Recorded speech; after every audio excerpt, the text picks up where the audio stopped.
Welcome, folks. Thanks for tuning in to 2K Sports for the latest presentation of our NBA basketball. Along with Steve Kerr, Clark Kellogg, and our sideline reporter, Doris Burke, this is Kevin Harlan.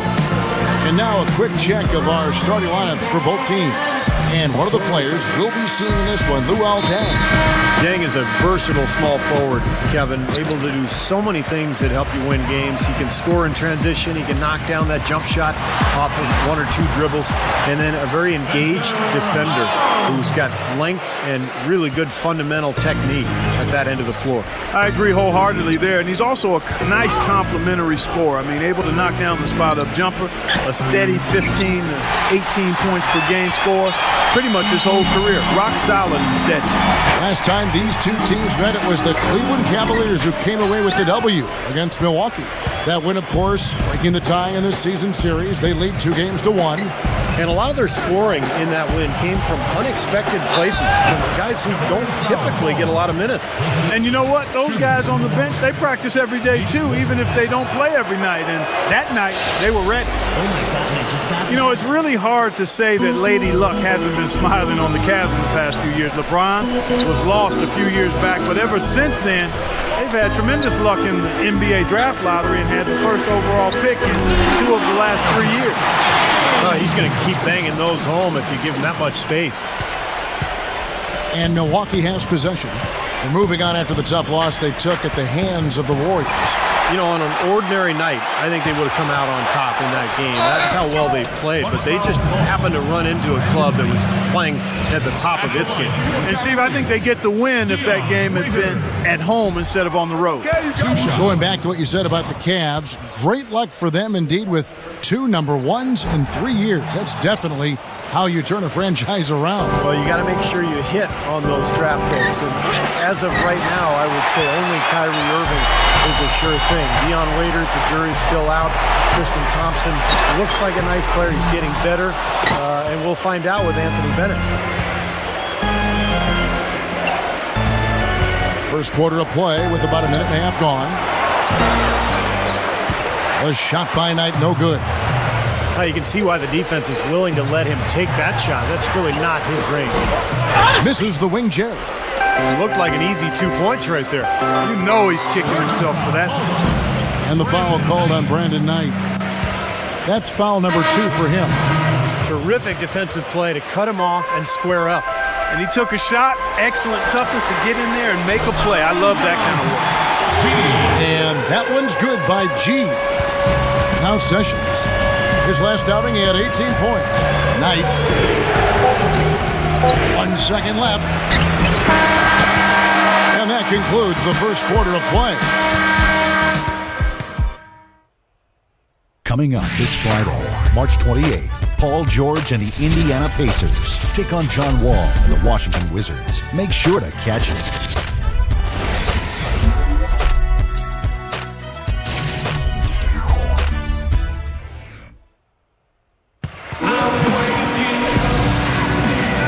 The first quarter is in the books. Second about ready to get underway. And from what you guys have seen so far from Cleveland, what's your take? And I thought the defense was key here for this club. They really tightened up and made it difficult on their opponent. How about the help on the drives and rotations? I mean, they've really been in sync as a unit. On the court from Milwaukee here in the second, Antetokounmpo out there with Jeff Adrian. Then there's Brandon Knight. Then there's Ramon Sessions. And it's Henson in at the center. You know, you're not going to find too many 7-footers who are as mobile as Tyler Zeller. His biggest attribute, I think, is his ability to get out and run in transition in either direction. So really a versatile player who's got a lot of skill, and I think going to be a good player in this league for a long time. In transition, here come the Cavaliers. Jack's shot is good. And their offense is really cranked up in the second quarter. Yeah, they've got it going now. Above 60% shooting for the night, and it's going to be tough to beat them when they shoot it like that. Kicks to Knight. Knight gets a screen from Henson. Nice job coming off that screen. Going back to Zeller, Clark, very mobile, 7-footer, but his wingspan has been the question mark. Yeah, you know what? That's interesting. His standing reach is more in the area of a power forward. That may actually be his best position going forward. His quick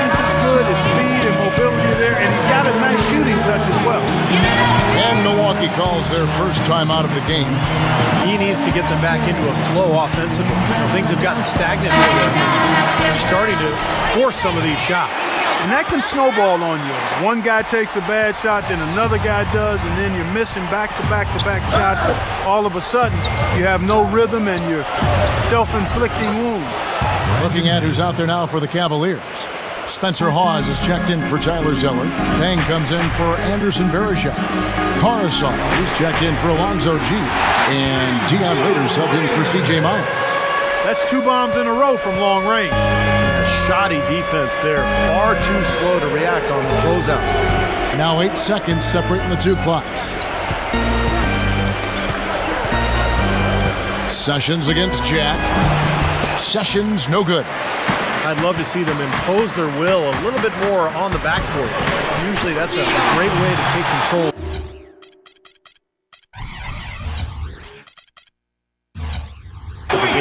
Well, they haven't been able to do that yet, but it's something they're certainly capable of.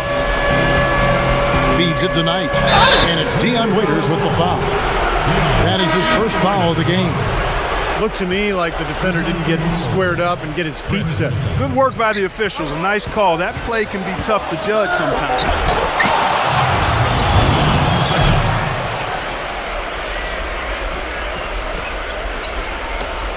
Here's Jack.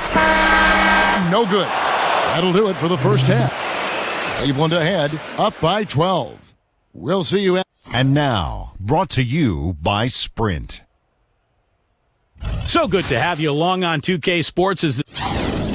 It'll be the Hawks against the Raptors. LaMarcus Aldridge picked up the Sprint Halftime Report, presented by Sprint.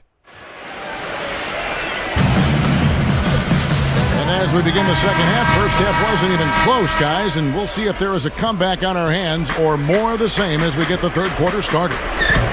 One of the stories here, Dion Waiters getting it done today. Yeah, and you know the numbers aren't that gaudy when you look at the box score. It's more about his energy and his impact. You know, sometimes the stats can be misleading, but he certainly has been a big factor. All fueled up and ready to go. Let's reset the lineups courtesy of Gatorade for the second half of basketball. So on the floor for Cleveland, we've got Dang. Spencer Hawes out there with Tristan Thompson. Then there's Dion Waiters, and it's Jack in at the point guard.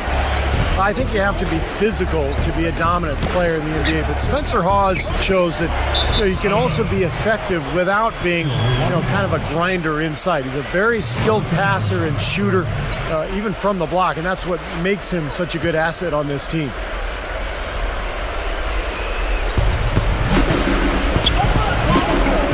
Here's Pachulia, guarded by Hawes.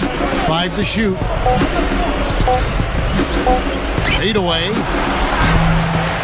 Pachulia, no luck.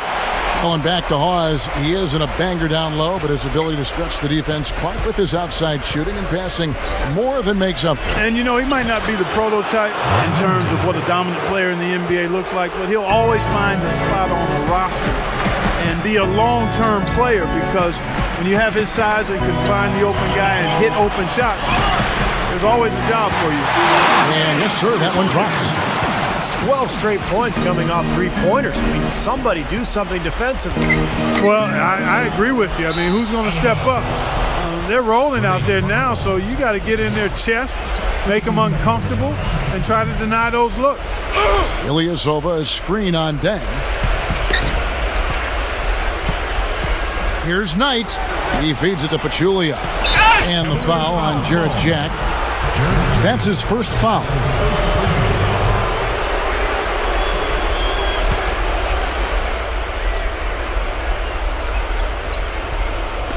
Right around a minute and a half played here in the third quarter. Pachulia kicks to Knight. Gives him the lead pass. And the shot is good. Gotta love the use of the bounce pass there. Perfect feed. The Cavaliers leading by 11. Lays out.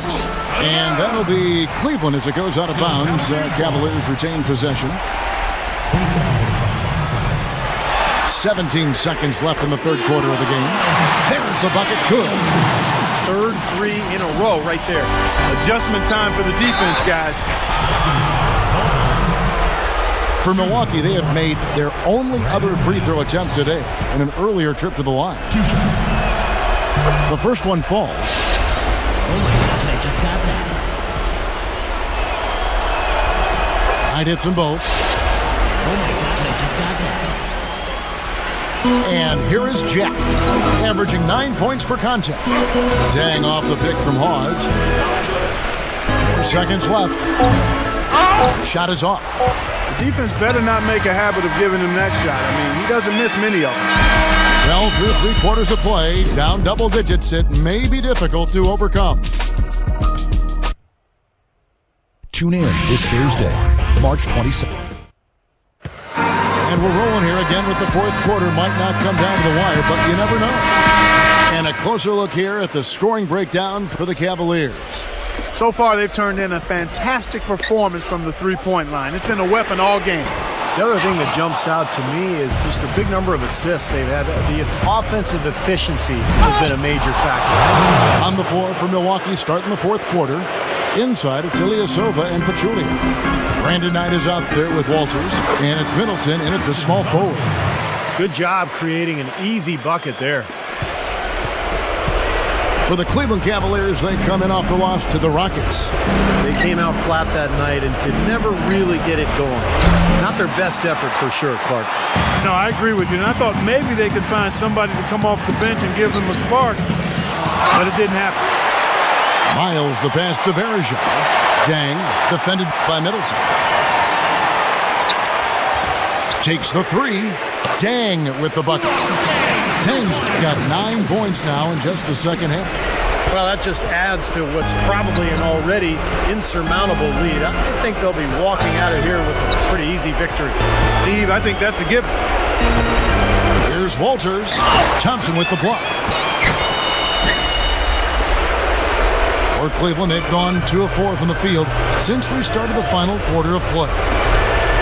Dang dishes to Miles. Waiters. Here's Dang. Again, the miss by Dang. Fast break, Milwaukee. Knight's running. Rebound by Anderson Varejao. Some rugged defense there against one of the stronger finishers in the game. Out of bounds, Milwaukee takes possession.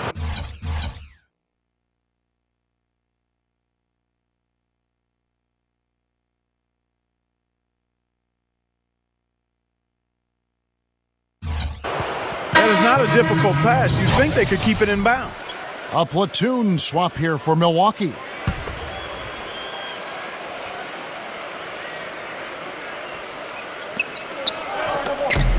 "35 seconds left to play in the final quarter. Here's Antetokounmpo, and he finishes it off with a one-handed jam.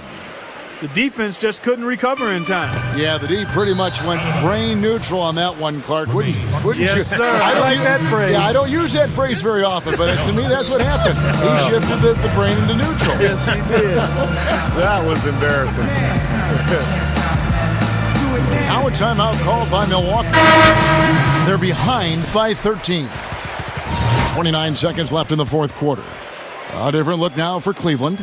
Hawes comes in for Tyler Zeller, and it's Dang in for Alonzo G. That is good. You know, if this had come earlier, they might have been able to get back into it. Yeah, but as it is, too little, too late. Here's Dang.